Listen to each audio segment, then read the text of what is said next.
Nice. All right. Settle down, everybody. Welcome to the Talent Gallery.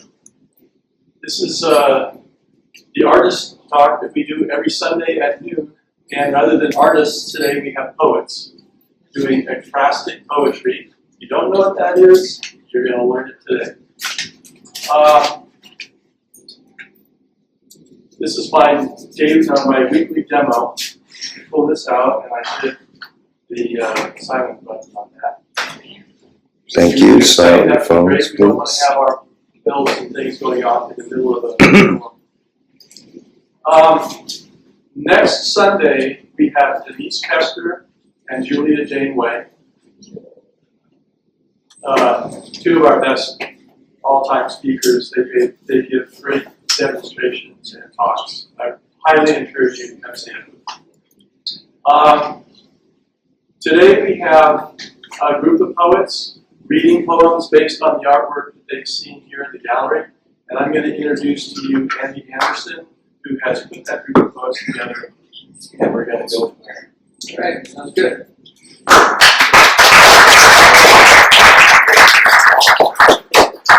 Welcome, everybody. If you haven't been here before, this side talent was completely burned down in the fire. And through some creative people, we came together, we got the money to rebuild it, just a cement wall, was all left. And they designed this as an art gallery. You can see the quality of the art. So hopefully you don't just run out afterwards. There's really great stuff in here. Each poet comes in and chooses what speaks to them, right? And then you can hear what they have to say. Today is very interesting because two poets, ironically, chose the same piece of work. They put them back to back. So you'll hear two different interpretations, two different ways how they saw that particular painting. So that'll be fun. So we could have called today the Salvo event because two people picked her work, the same piece, and she herself is a poet besides being an artist, and she's going to be reading a poem about a piece that she picked. So she's featured in a tree of the 9 poets. So there you go. Mr. Hippie, big as you want. That's why I wear hats. So raise your hand if you can't hear or need the presentations. We have a mic. People who have softer voices. So I'll try to help with that. Don't be shy to raise your hand because I don't want anybody to miss anything. So I'm going to start off with a poem that I wrote that typifies why we are here today. It's called The Edge or the Center. I got a quote here. It's harder to live at the edge of the earth than its center. That's the quote from the famous Irish poet Paul Nadoon. So you can get it ready. It's easier to live at the center than the edge, said Columbus, said every explorer, every innovative artist, musician, poet, who pushes the limit to, and often over the edge.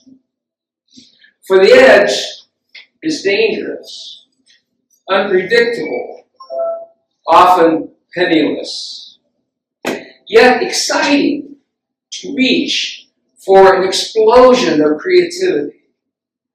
The center marvels at those approaching the edge. But when things break, rot, disintegrate, the center jumps to criticize. What a fool. But who defines foolishness? Who defines bravado? The edge decides.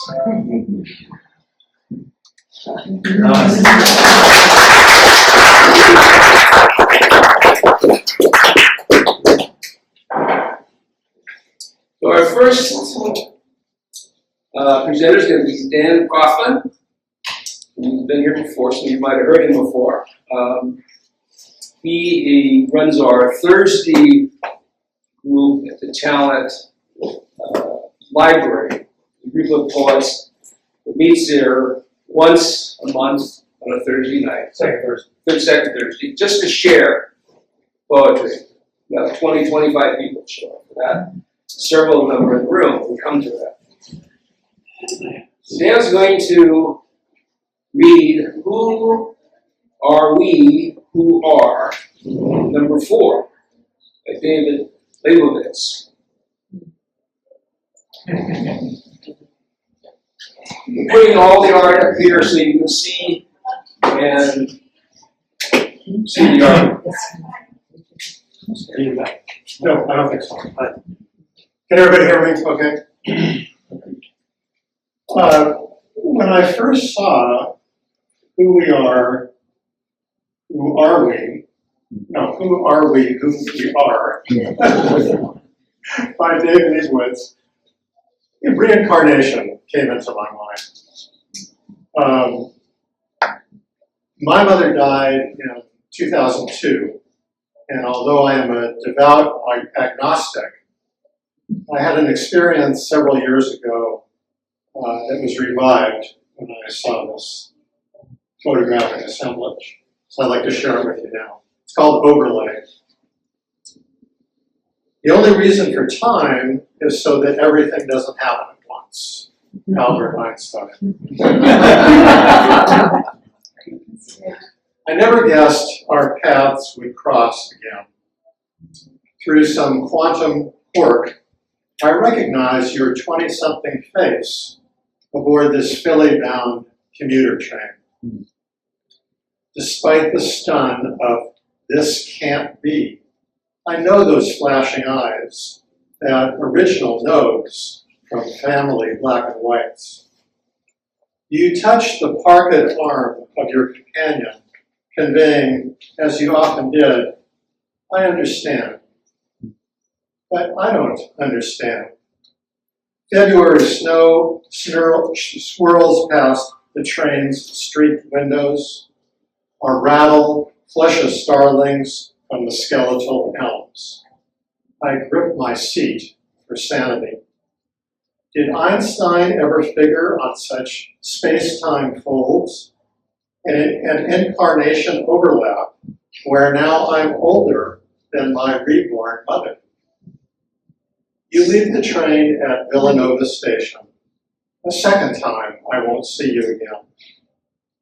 I imagine your future child, my step-sibling of sorts, and recall distant winter mornings before I'd walk uncertainly to school.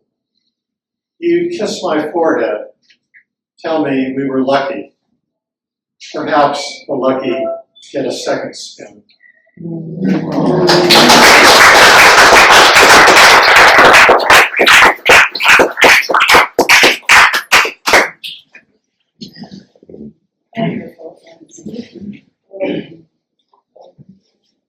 Our second poet is Janet Sontag. Who's also read here once before.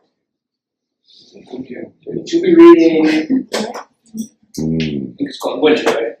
Winter at Wagner Creek. Winter at Wagner Creek. Cindy Triplett. Janet, use the mic, you think, or not? It's up to you. Raise your hand if you can't hear Janet. Project. Force her to use Can the you mic. hear me? Yes. Figured this. Yeah, so I wrote this poem in honor of Cindy's very beautiful and evocative painting. Okay, then. Right? Someone's raising their hand. All right. Out in front of it, but not too close. Like that. You'll hear yourself. Not that far. No? Can you hear me now? Closer. Can you hear me now? There you go. This is called Ode to Winter. When we were wolves. When we were wolves. Loud enough? Let me turn it a little. I'll just talk really loud. How about that? No. Keep going. Keep going. Yeah, I know. Try the mic. I don't really want to use it. Okay. This is too. Too confusing. Okay. I'll just talk really loud. Ode to Winter. When we were wolves, we waited for winter to howl from a dark sky. Eons passed. Now we are pilgrims. Winter whispers to us, keep your voices down. Come in. Your summer sins are moldering in leaves buried under a prayer of snow. You are forgiven. Now we are travelers. Winter sings to us from the stream of ice that freezes blue waltzes from the dances of your past. Your heart will glide along. Now we are artists. Now we are artists. Winter's sun spills over us with its watercolor light, revealing our private wilderness, and asks, what will you see? This moment, just now, what will you see?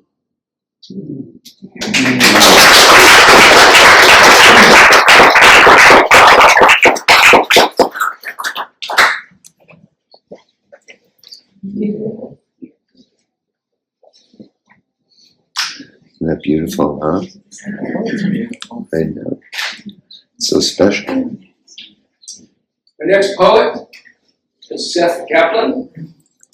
He has been he's part of our Thursday group. He's been doing a series of poetry events in Jackson and Josephine County, right? Called Poets for the People. Poetry for the People. Quote for the People. Yeah. So he's picked Strong Hearts by Denise Kessler. Come on up, Steph.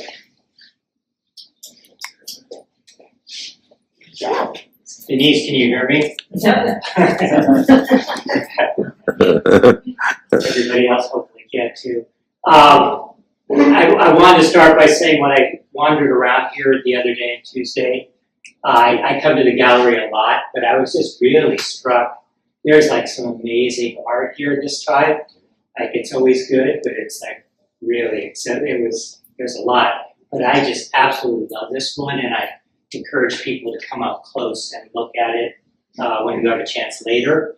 This is for Denise, of course, and it's also for my wife, Lily, here.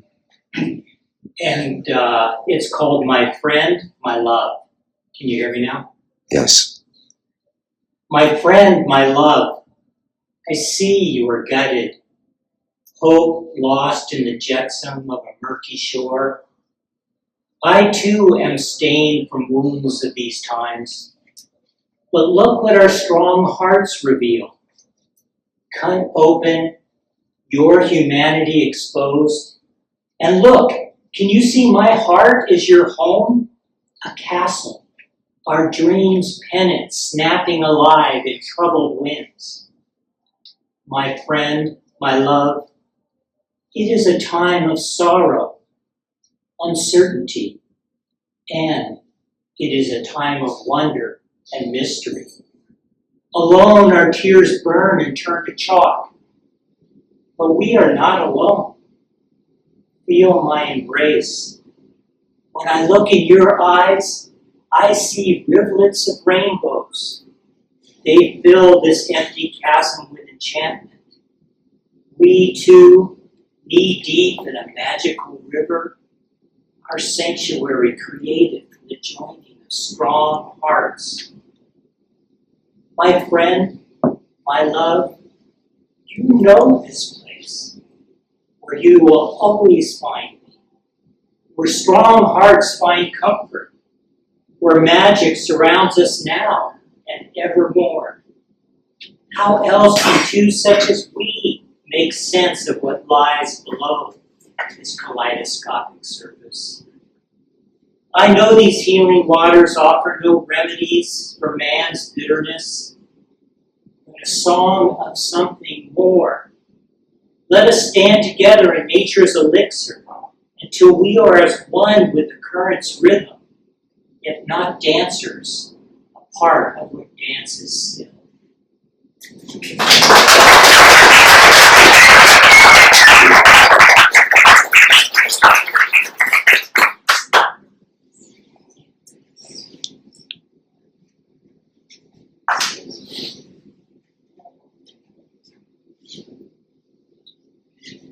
So our event today, the and Salvo event, and is next for, let me pronounce this correctly, Ammonite fossil. Is that correct pronunciation? Yeah. I think so. Okay. Yes. By Don Litchfield.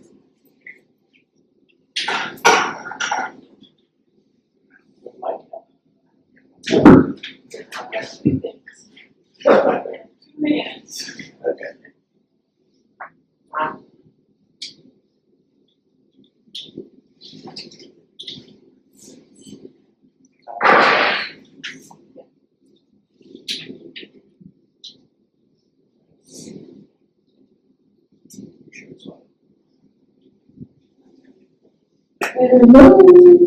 Hello.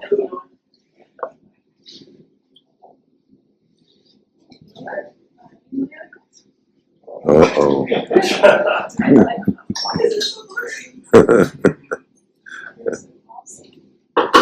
Possible is on my windowsill. Really?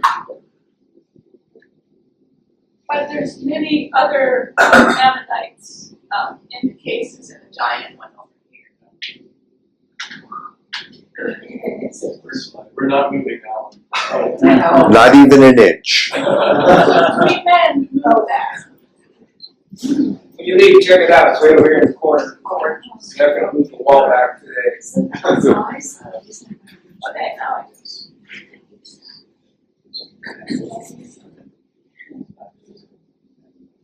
Time in disguise. I awoke unmoored in time. I'd lost synchronicity. Like a film with mouths moving but voices lagging behind. Is having two calendars asking for trouble? What date is it? What day was it yesterday? Rejuvenation Day. Listening to one song took away 30 years. But where are my sweet friends with whom I listened? Where is today? How soon is tomorrow? 900 tomorrows aren't soon enough. And yet, one song melted 30 years. I have a fossil on my windowsill. 73 million years ago, it jutted about in a vast, shallow sea to the east of here. But it died young. Was there music then? An ancient dirge for the end of that world? Foxes have always loved grapes. Aesop may disagree in the 6th century. While picking from our vine recently, the fox's 2 young foxes balancing on the fence top, coming for sweet grapes in the night. Silvery in my flashlight beams, they pivoted away, blinded, soured on our modern life. The grapes were just as sweet to us last week. Calendars, old songs, fossils, Aesop's fox. Like a metronome that promises to keep time, but ultimately it too comes to a stop. It's all just time in disguise.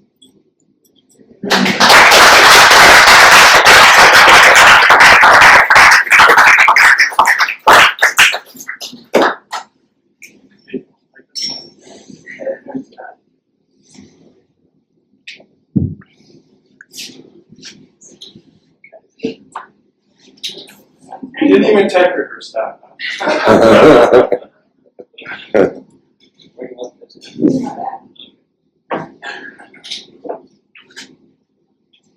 Right back there, there's a case of these ammonites, besides the big ones. Got plenty of choice. Hey, Peter. Good to see you. Peter's in the house? Yeah, he's stuck in. Yes, Peter's in the house.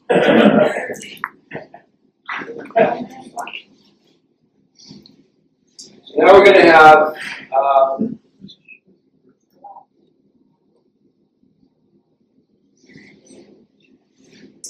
the interesting coincidental moment where we have the two poets who pick the same piece of art. And you'll get to see, you'll get to hear two different impressions of the same piece. I think it's exciting. Mm-hmm. So if you find it exciting, and you can be any higher. Any higher? I don't think so.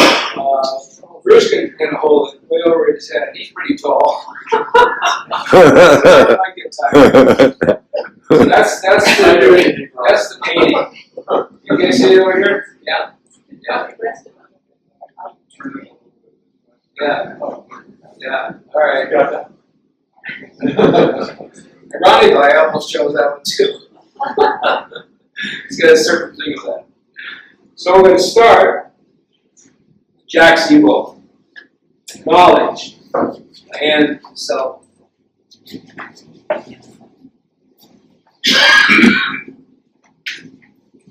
Might have seen Jack in some of the great musical productions at Ollie. You guys have gone to some of those. He was the captain in what was the name of that? Ollie Abroad, which was a great production put on. Was that 2 years ago? Almost 2 years, yeah. Okay. She longs to sing. The impulse is far back, behind her head, where objections accumulate. She desires a melody, a poetry, but melancholy presides where songs of longing dwell.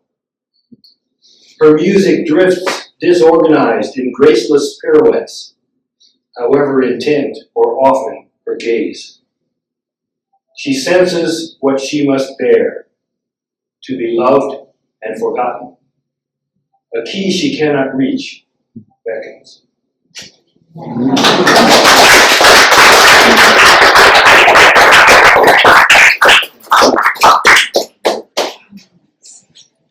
Okay, try to remember that in mind.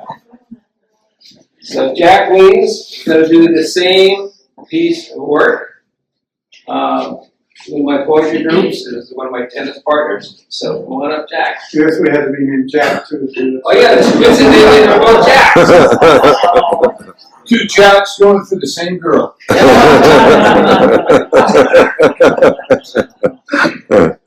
just want to say, Anne, I've admired your portraits for years. Just always amazed at how well you capture a person's face. If he stood right here, I think you might get better coverage. Is that better? Okay. Yeah. All right, let me know if I'm not speaking loud enough. Call this knowledge and the knowing. Thanks, Anne. Your delicate pastel strokes have magically brought forth a warm, alive human being. Eyes soft, wistful, slightly sad. Mouth tight, yet hinting of a smile. Shoulders bare, lean, almost fragile. The depth here goes beyond your subject's beautifully rendered form. Something undefinable catches me. And then there's the key hanging. The key to unlock knowledge? I wonder, what does this woman want to know? Knowledge. Gathered facts, information, understanding about something or someone is not the same as knowing. Her look says to me, I want to know, to experience the reality, the truth of something or someone. The knowledge of someone's history, career, place, plans, facts, interesting, even helpful, but I want more. I want to know what excites you now, what hurts you, your dreams, your fears, what you care about, what makes you smile. And you've captured a subtlety of feelings I can relate to. Her visible humanity touches me. The vulnerability turns the key and unlocks the door to knowing a real human being.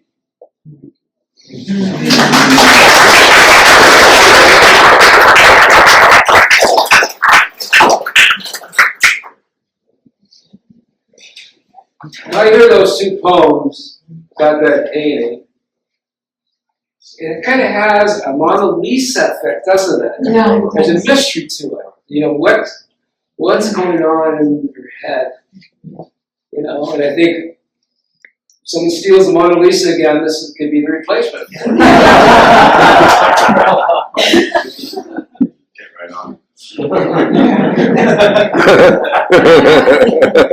Wasn't that interesting? The two takes on it? Yeah. Similar, but definitely different. Yeah. So our next reader is a good friend of mine, Dave Ferguson. Falling Water, Paula Fong. Come on up, Dave.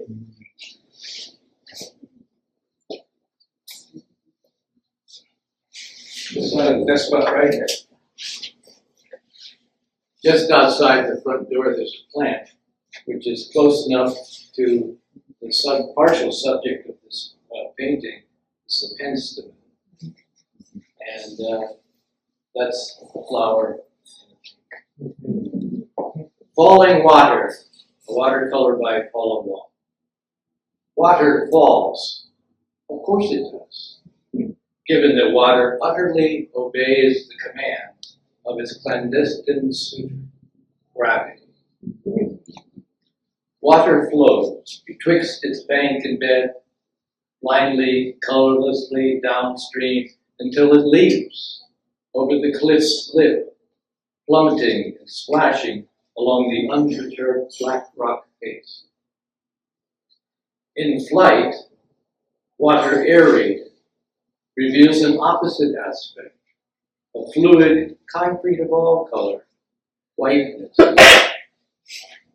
the fall's base, a spray arises, some way capturing in the vapor water colored, a misty rainbow, with hues rivaling the leafy greens and florid reds in row after row of penstemon.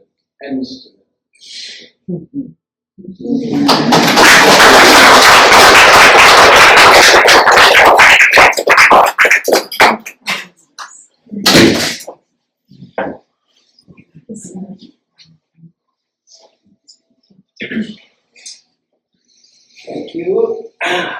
Next reader would be Ron Hertz, Surfing by Stanley Smith. Ron, it's right here on the wall. Where's your gonna hold Where's the photo? Right there. Right there. Oh, right there. You all want to stand up for a second, take a look at it? You'll see. Everybody can see it. Yeah. Yeah, you can stand up and come around and just quickly take a look so you see what he's talking about, if you And like. here is the photographer. So,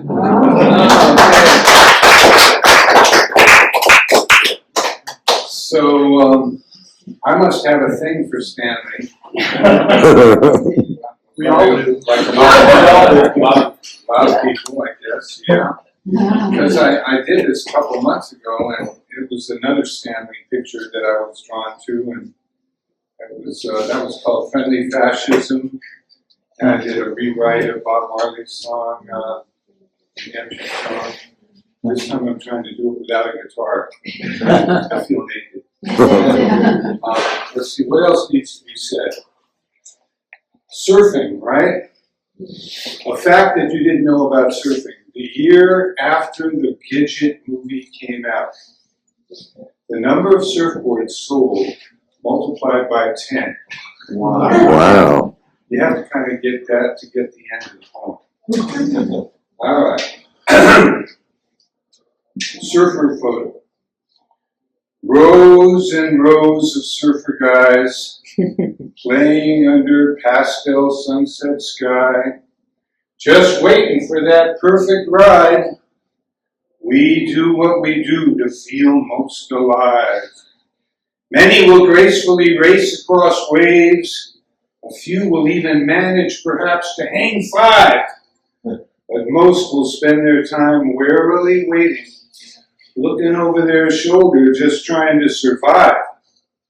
For there are rows and rows of endless waves, like soldiers relentlessly marching towards shore. And if you don't watch out for these fast-snapping chaps, rather quickly you won't be there anymore. For nothing comes easy for our guys out at sea. Even paddling out can be a feat of misery. See that fat 7-footer coming in to give you a whipping? You better paddle like crazy or you might soon be back flipping. So why in the world do these guys do this mortifying thing?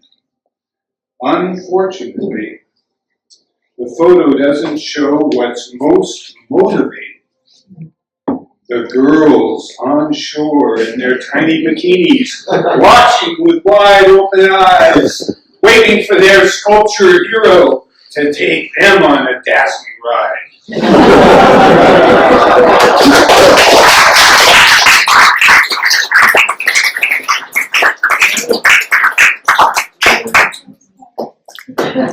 Thanks, Ron.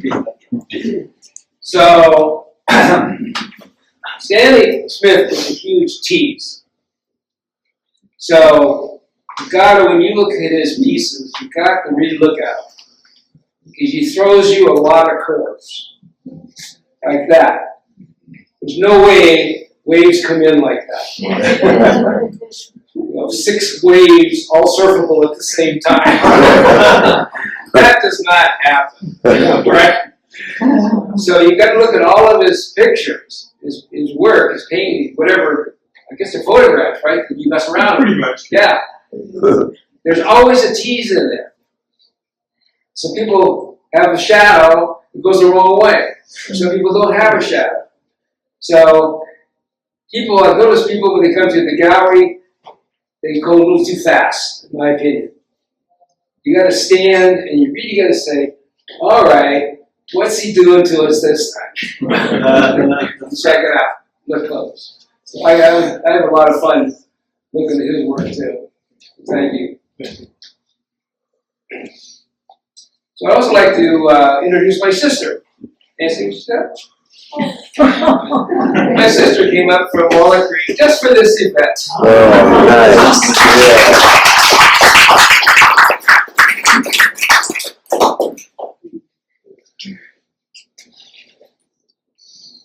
So,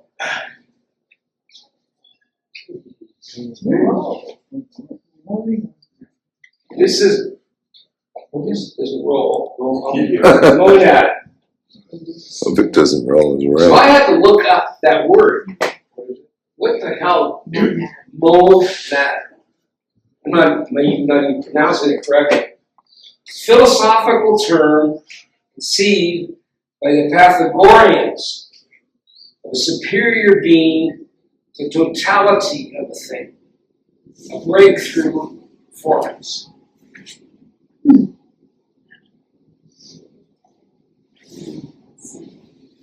So when I looked at that, I said, whoa.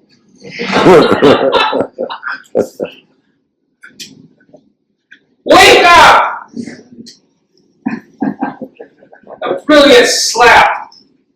Get up off your butt. Look around, soak it in.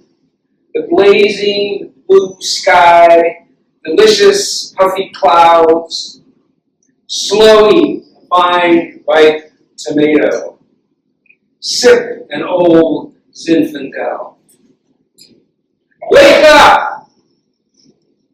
Call a dear friend you haven't heard for a while. Love you, man. I miss you. Listen to the chirping sparrows, the demand of the scrub jays. Run your hand over the grain of a wood table. Wake up! Listen to your favorite song twice. Pause long before a powerful painting. Don't let politics push you down. Don't let wearing body parts depress you. Martin Steele belts it out. Wake up! Wake up!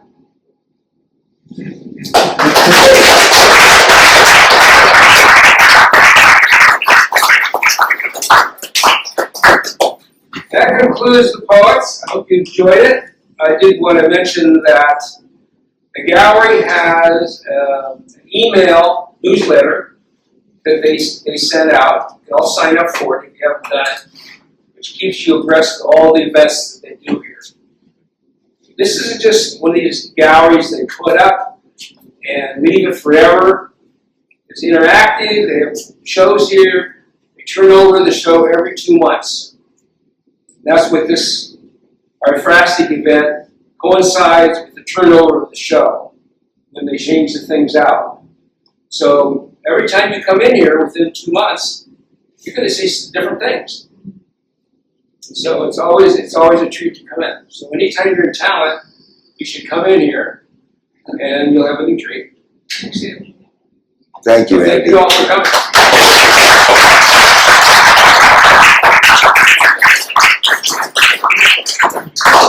Andy, please me with nothing else to say.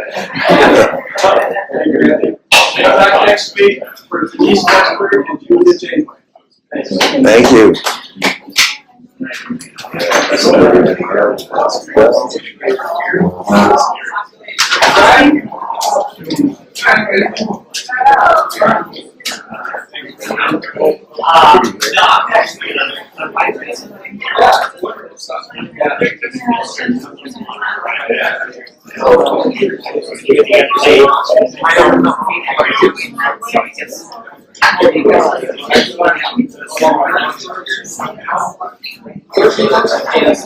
We could keep this someplace since it's such a good house.